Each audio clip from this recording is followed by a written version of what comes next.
Apa sih yang bisa dilakukan oleh tokoh-tokoh agama di dalam menegakkan kesetaraan gender atau kesetaraan hak, khususnya adalah perempuan.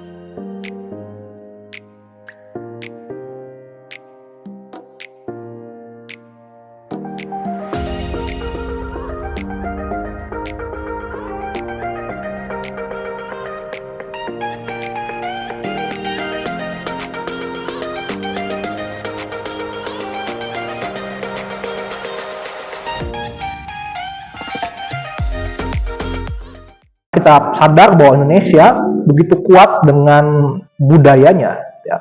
Nah, bicara tentang budaya, memang budaya patriarkis atau budaya yang mengutamakan kaum pria, ya, memiliki kuasa lebih dari perempuan. Ini memang kalau kita lebih rinci lagi, ya, peran agama sangat besar di dalamnya. Kalau kita tahu, ya, contohnya misalkan agama Islam adalah agama yang terbesar di Indonesia, yang masuk ke Nusantara ini dengan budaya Arabnya, dengan bangsa Arabnya, ya, sehingga di dalamnya kita tahu bangsa Arab sangatlah patriarkis, ya. Di sana menekankan bahwa pria itu, ya, seolah-olah ada di atas wanita. Itu adalah budaya yang salah yang selama ini melekat di dalam kita, ya.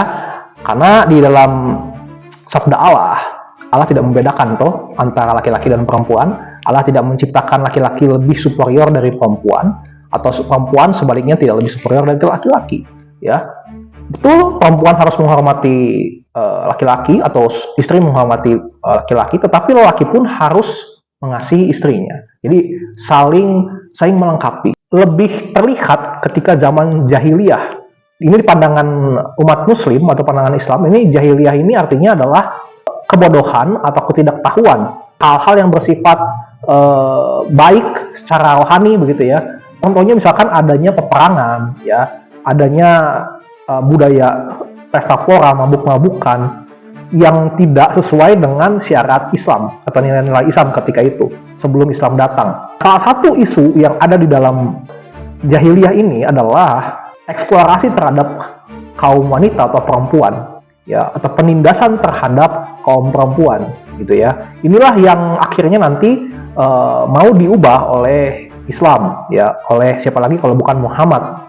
Itu cara yang paling kelihatan, yang paling menonjol adalah dengan cara beliau menikahi beberapa orang perempuan atau wanita, ya. Nanti wanita-wanita ini dibina, dan kemudian ketika mereka masuk Islam, memeluk agama Islam, nanti mereka diharapkan mengajarkan, ya, atau meneladani apa yang sudah mereka pahami, dan itu mereka ajarkan kepada wanita-wanita yang lain gitu. Dan itu juga sekaligus mengangkat derajat wanita. Itu versi Islam. Ada contoh, ya, di Al-Quran itu di surah Al-Ahzab gitu, ya, mengisahkan tentang perjodohan Zaid dan juga Zainab ini oleh Muhammad sendiri gitu, ya. Nah, tapi sayangnya ketika akhirnya Zaid yang hanya seorang budak dari Muhammad ini gitu, ya, dinikahkan dengan Zainab, ya, seperti dijodohkan begitu, ya. Sejak awal sebenarnya Zaid ini tidak mau, namun ketika akhirnya dinikahkan, benar saja apa yang dikhawatirkan, ternyata memang pernikahannya tidak berlangsung dengan baik gitu, dengan lancar. Kenapa? Karena pada akhirnya Zainab yang adalah keturunan bangsawan menganggap bahwa Zaid ini bukanlah levelnya, ya, seperti itu, ya. Dia akhirnya Zaid juga merasa pernikahan ini memang tidak bisa dilanjutkan lagi begitu, ya. Akhirnya Zaid beberapa kali memang sudah mencoba untuk bercerai atau berpisah daripada Zainab, dan dia mengutarakan itu kepada Muhammad. Begitulah kira-kira kisahnya. Nah, Muhammad sendiri memang sebenarnya kalau kita lihat kisahnya itu dia dimimpikan gitu, ya, oleh Jibril untuk kemudian nanti dia menikahi Zainab ketika sudah cerai dari Zaid tadi, ya. Meskipun awalnya memang Muhammad ini bilang ke Zaid bahwa jangan bercerai, tapi ya bagaimana lagi, ini sudah perintah yang diberikan oleh Allah dalam Quran gitu, ya. Akhirnya ya mau tidak mau Muhammad menikahi Zainab gitu, menjadi istri yang kelima. Nah, sayangnya pernikahan yang kelima ini muncul berbagai isu dan juga gosip-gosip gitu, ya, yang mencoba menjelekkan, ya, Muhammad begitu. Karena memang kan awalnya mungkin mereka berpikir, kok Muhammad ini kan mau meluruskan, membawa orang-orang tuh ke jalan Islam yang tadinya di zaman jahiliyah orang bisa sebebas-bebasnya menikahi perempuan gitu ya. Nah, di zaman Islam itu kan maksimal katanya 4 begitu kan, nggak bisa lebih. Nah, kenapa kok ini Muhammad malah bisa lebih gitu kan? Nah, lalu turunlah akhirnya surat ya yang dikatakan itu Allah dalam Quran begitu ya, di dalam surah Al-Ahzab tadi, bahwa Nabi itu punya hak ya untuk menikahi lebih dari 4 istri. Selain bermaksud untuk menyatakan status sosialnya, ya, Muhammad juga bermaksud untuk membersihkan, ya, menaikkan derajat pendidikan, ya, wanita-wanita ini, ya, perempuan ini begitu. Tentu saja di dalam upayanya untuk menaikkan derajat wanita, itu kan Muhammad harus sering-sering bertemu dengan perempuan, harus sering-sering bergaul, ya, dengan wanita begitu. Nah, tentu saja ketika itu untuk menghindari mungkin ya, ini saya berdasarkan data begitu ya, nanti akan saya sertakan datanya, untuk menghindari fitnah atau menghindari omongan-omongan yang tidak baik begitu ya. Ya, Muhammad salah satu caranya adalah dengan menikahi perempuan yang dia anggap itu mewakili ya. Mungkin ada yang usianya misalkan kayak Aisyah yang hanya waktu itu di 6 tahun dinikahi oleh Muhammad gitu ya.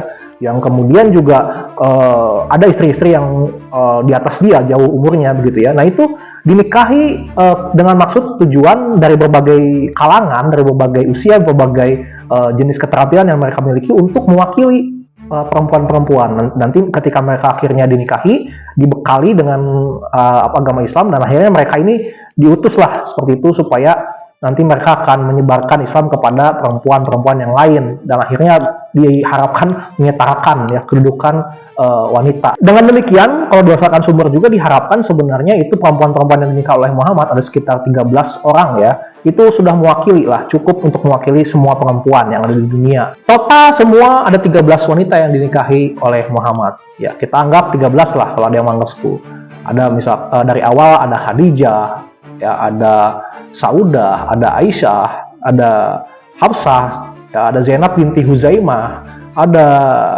Ummu Salamah, Zainab binti Jahsy, Zuwairiyah, Ummu Habibah, gitu ya, Saifah, Maimunah, Jamilah, Jariyah, gitu ya. Ya, namun bagaimanapun juga dalam Islam tetap laki-laki yang nanti di surga akan menikmati, ya, sepertinya lebih menikmati surga begitu. Kenapa? Karena ada sumbernya yang mengatakan, Al-Quran sendiri begitu ya, wa zawahnahum bihuri ain, ya, artinya dan kami berikan bidadari itu kepada mereka untuk dinikahi begitu maksudnya ya, itu, dan kami nikahkan mereka. Nah, itu bahasa aslinya seperti itu. Dan lebih lagi dipertegas dengan adanya hadis Darimi 3287, bagaimana barang siapa yang baca surat Ad-Duha pada malam Jumat itu diberikan bidadari, ya, dinikahkan dengan bidadari di surga gitu. Nah, bagaimanapun surah An-Nisa juga ayat yang ketiga ketika mengatakan bahwa seorang lelaki bisa memilih perempuan yang dia sukai gitu ya, 3-4 orang. Kalau dia tidak bisa menikahi perempuan yatim gitu, dia bisa bebas memilih yang dia sukai 3-4 orang gitu ya untuk dinikahi. Itu pun memang mau tidak mau sudah menjadi adat budaya sampai sekarang, dan itulah yang bertahan sampai saat ini, yang membuat akhirnya poligami dan menikahi banyak istri begitu itu sudah menjadi hal yang lumrah-lumrah saja di berbagai sudut dunia saat ini, khususnya di negara-negara Islam. Cuman sekarang kita mengenal adanya suara-suara perempuan yang meminta kesetaraan hak.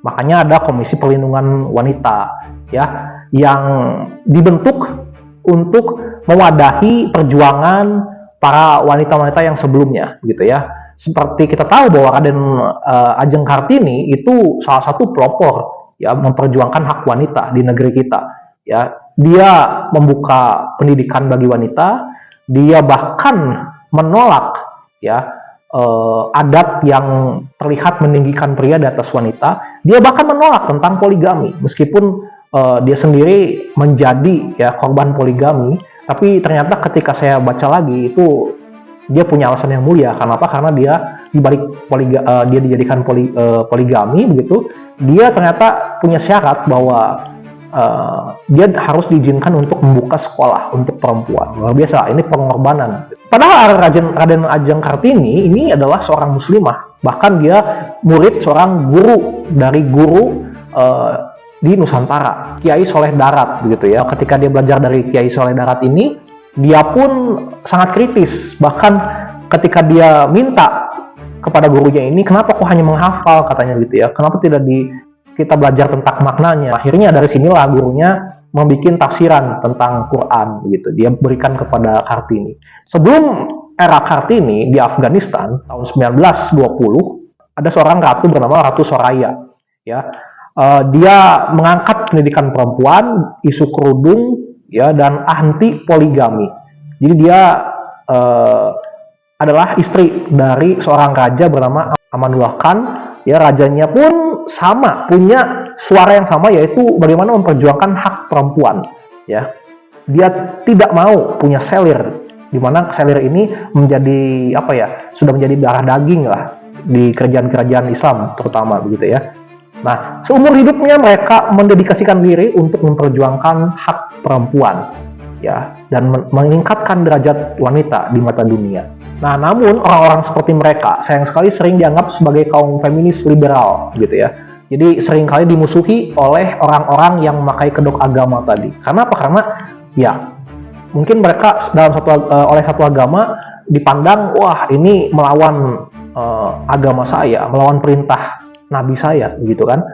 Ya, padahal apa yang mereka lahirkan sampai sekarang itu justru membawa peningkatan untuk wanita, pendidikan wanita maju, wanita sekarang lebih aktif, ya, lebih berani untuk bersuara, hadir di partai-partai, gitu ya. Bahkan banyak wanita yang menjadi pemimpin. Sekarang kita sedikit mundur di era sebelum Muhammad, sebelum ada era jahiliyah juga, gitu ya. Ada Yesus Kristus atau Isa Al-Masih yang membawa Injil. Ya, tentu saja Injil kan sebelum Quran. Gitu ya. Kita lihat apa yang dilakukan Yesus Kristus ketika dia menegakkan status wanita, ya, memperjuangkan wanita. Nah, Yesus Kristus sendiri dari awal lahir, ya, dia sudah lahir dari rahim seorang perawan Maria. Ya, bahkan Maria bersukacita karena dia tahu bahwa Tuhan ada dalam kandungannya. Ya, dia memuji Tuhan, Lukas 1 ayat 46 sampai 48 di sana. Jiwaku memuji Tuhan, ya, jiwaku memuji Tuhan juru selamatku. Maria dihormati sampai sekarang, Bunda Maria, ya, karena dia mengandung Tuhan. Pelayanannya Yesus juga sering bertemu dengan perempuan, apalagi janda, gitu ya. Namun tidak satupun yang Yesus nikahi. Tidak ada satupun yang dinikahi. Seumur hidupnya Yesus tidak menikah. Padahal dia sering bertemu dengan perempuan, ya. Nah, lalu bagaimana cara Yesus menaikkan martabat perempuan di mata dunia kalau bukan dengan cara dinikahi, ya? Nah, ini penting untuk kita lihat bahwa yang Yesus lakukan ternyata bukan menikahi atau tinggal satu atap dengan perempuan atau mencampurkan darah bangsawan dengan darah budak, bukan seperti itu. Tapi yang Yesus lakukan, baik itu budak, baik itu bangsawan, ya, membawa mereka untuk bertobat, ya, dan dikuduskan dari dunia. Seperti apa contohnya sih? Apa sih maksudnya dikuduskan? Jadi begini, Yesus itu mengubah mindset mereka, ya, bahwa kalau dunia memandang bahwa orang yang melacur, orang yang berkumpul kebo, gitu ya, itu adalah orang-orang yang harus dibinasakan, orang-orang yang harus dihukum, maka Yesus berkata sebaliknya, pergi dan jangan lakukan lagi, ya, pergi dan jangan lakukan lagi. Itu yang dilakukan kepada seorang pelacur, ya, yang waktu itu dibawa ke hadapan Yesus untuk dirajam. Tapi Yesus bilang pergi dan jangan lakukan lagi. Ya, kesempatan yang lain ketika dia berjumpa dengan seorang wanita Samaria, ya, wanita yang punya banyak suami ini, yang pernah menikah dengan banyak suami ini, gitu ya. Yesus katakan suami yang ada padamu saat ini, ya, dia bukanlah suamimu, dia katakan, ya. Tetapi Yesus akhirnya membawa dia untuk mengenal siapa yang sedang bercakap-cakap dengan dia ini. Nah, akhirnya perempuan ini tahu bahwa yang sedang berhadapan dengan dia bukanlah manusia biasa. Dia tahu Yesus adalah seorang nabi, Yesus adalah seorang Mesias, dan bahkan Yesus adalah seorang juru selamat yang dinanti-nantikan dunia, yang sudah dinubuatkan oleh perjanjian lama. Akhirnya dia bertobat, dia beritakan kepada kampungnya. Dan akhirnya dari situ dia menjadi seorang pemimpin yang membawa kampungnya mengenal siapa Tuhan Yesus. Kita lihat bagaimana dari yang tadinya perempuan Samaria ini seorang yang dihina, yang dijauhi oleh orang-orang di masyarakatnya, akhirnya dia menjadi seorang yang terpandang. Nanti kalau saudara Sobat Sareng pun mau melihat, saya pernah khotbah ya bisa dicek di khotbah saya gitu ya, punya. Nah, ada juga nama-nama wanita yang dicatat di dalam Alkitab Perjanjian Baru. Siapa lagi kalau bukan andil Tuhan Yesus ketika Tuhan Yesus mau datang kepada perempuan-perempuan yang dalam tanda kutip kotor begitu ya. Tapi Tuhan Yesus mau menaikkan derajat mereka dengan cara mempertobatkan mereka, membawa mereka kepada Allah tanpa harus dinikahi. Kita melihat bagaimana Tuhan Yesus sendiri yang dari sejak awal kandungan dia sudah bisa menaikkan derajat seorang wanita, yaitu Bunda Maria. Ya. Dan juga setelah dia pelayanan, dia dewasa, dia tidak menikahi perempuan hanya untuk menaikkan derajat tanpa harus dinikahi, tanpa harus hidup seatap. Toh akhirnya banyak wanita ketika Tuhan Yesus mati, ya, banyak wanita yang datang ke kuburannya. Ya. Kalau Tuhan Yesus bisa seperti itu, maka kita harusnya sadar, ya. Dan kita yakin siapa Yesus itu.